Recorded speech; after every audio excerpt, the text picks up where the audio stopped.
Today on Chefs Without Restaurants, I'm going to teach you how to grow your personal chef business using Airbnb. This is the Chefs Without Restaurants podcast with your host, Chris Spear. Each week, I'll be speaking with food entrepreneurs and people in the culinary industry. If you're interested in learning more about our organization dedicated to helping people build and grow their food businesses, look us up on the web at chefswithoutrestaurants.com and .org, and on Facebook, Instagram, and Twitter at Chefs Without Restaurants. Now, enjoy the show.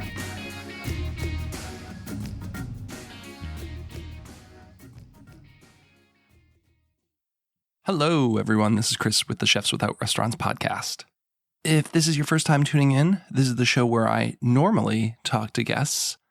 They are usually culinary entrepreneurs and people in the food and beverage industry not working in restaurants. So people like caterers, personal chefs, chefs doing research and development, and cookbook authors, and so forth.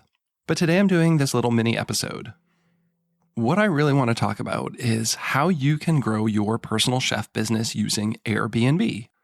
Now, it doesn't have to specifically be Airbnb. It can be Vrbo, any kind of vacation rental.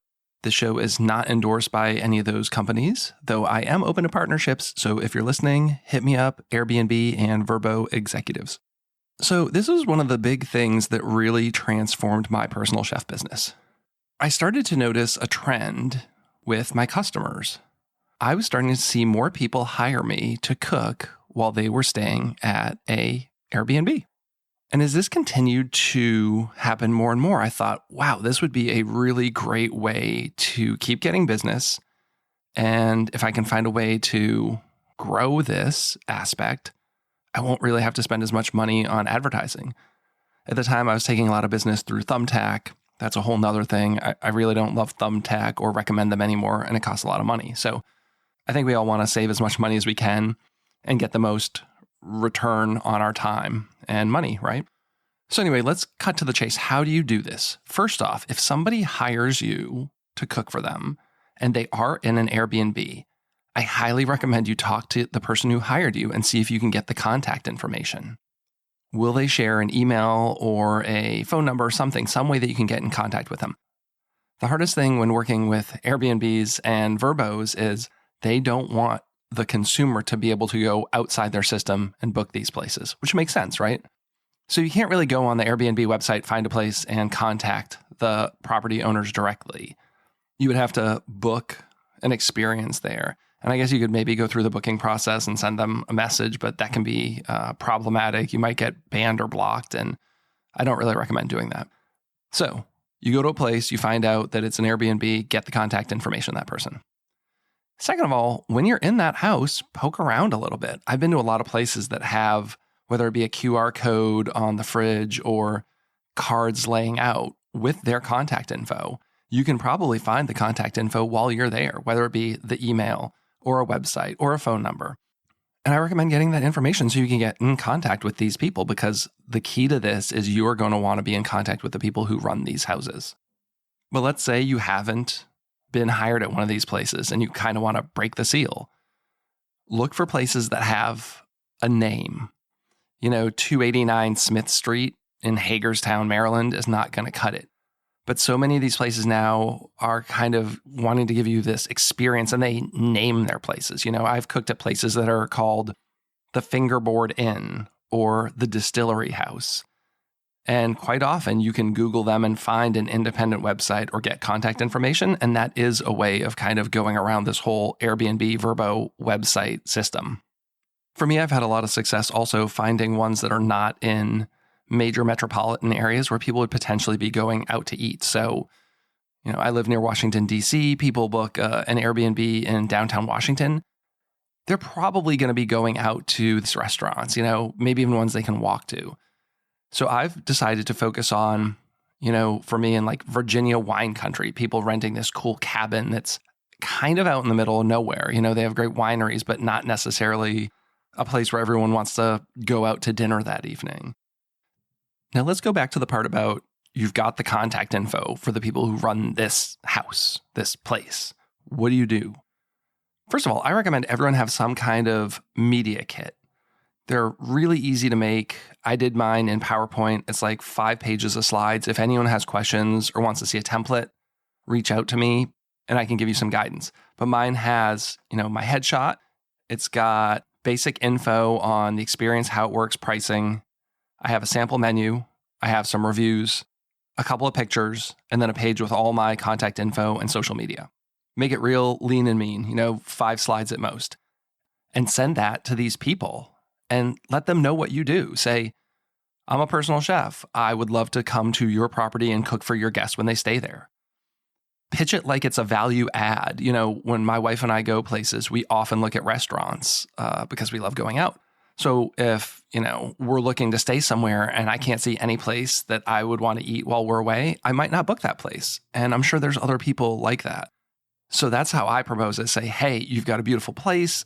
I would love to be able to come and provide a culinary experience for your guests. Would you mind sharing this info with them when they book? It would be simple enough for them to just take that 5-page PDF, PowerPoint, whatever, and just send it as part of the welcome message to people staying there. This has worked over and over and over for me. Just last week, I did 3 events in 6 days working for the same Airbnb owners. They have 2 properties in the area. You can totally build your business on this if you're in an area that has Airbnbs and places to stay. A couple more bits of advice here. One thing I'd say is you can always offer to go cook a complimentary dinner. I've done that before. If it is going to be really beneficial for you to start being maybe the preferred chef at one of these properties, go do a dinner for 2 or even 4 for the people who own this place. For what I consider a very small financial investment, get in there and show them what the food is like, what the experience is like. It might make it easier for them to recommend your service. And another thing, if they are one of these places that you have realized is on social media, tag them. Don't you love that? When you do a dinner and your customers post up on Instagram showing your food, do the same thing. If I'm at the Fingerboard Inn cooking dinner for guests there, I will take pictures of that dinner, post on social media, and tag that business, the Fingerboard Inn. They will most likely repost that or share it. I know it's 2022 and so many of you know how to do this, but I did want to just make sure that that was something that you were thinking about. Beyond that, I don't really have much today. I just have talked about this a number of times, both on my podcast and when I've been guests on other podcasts, and people are always asking me to expand on it. So I thought rather than kind of bury it in another episode, I would just drop this little mini episode this week so we could talk about this. And if anyone has any questions, you know where to reach me. Chefs Without Restaurants on Instagram, send me a DM, or chefswithoutrestaurants@gmail.com. And I was so excited today to get right into this. I jumped right in and didn't do all my normal intro stuff, but I do want to say this show would not be possible without the support of our sponsors. My key sponsor this year has been the United States Personal Chef Association. I would really love if you stick around and listen to the ad that'll be coming up just in a minute. And one last thing, please check out chefswithoutrestaurants.org. You'll find links to how to sign up for our email list, how to join the private Facebook group, and all kinds of other good stuff. So go there. Thank you so much for listening to this episode. I hope it brought so much value to you. If you really love this, give me one of those 5-star reviews on Apple Podcasts. And please stick around for this word from this week's sponsor, the United States Personal Chef Association. Over the past 30 years, the world of the personal chef has grown in importance to fulfill those dining needs. While the pandemic certainly upended the restaurant experience, it allowed personal chefs to close that dining gap. Central to all of that is the United States Personal Chef Association. Representing nearly 1,000 chefs around the U.S. and Canada, USPCA provides a strategic backbone to those chefs that includes liability insurance, training, communications, certification, and more. It's a reassurance to consumers that the chef coming into their home is prepared to offer them an experience with their meal. USPCA provides training to become a personal chef through our preparatory membership. Looking to showcase your products or services to our chefs and their clients? Partnership opportunities are available. Call Angela today at 1-800-995-2138, extension 705, or email her at aprather@uspca.com for membership and partner info. Go to chefswithoutrestaurants.org to find our Facebook group, mailing list, and chef database. The community's free to join. You'll get gig opportunities, advice on building and growing your business, and you'll never miss an episode of our podcast. Have a great week.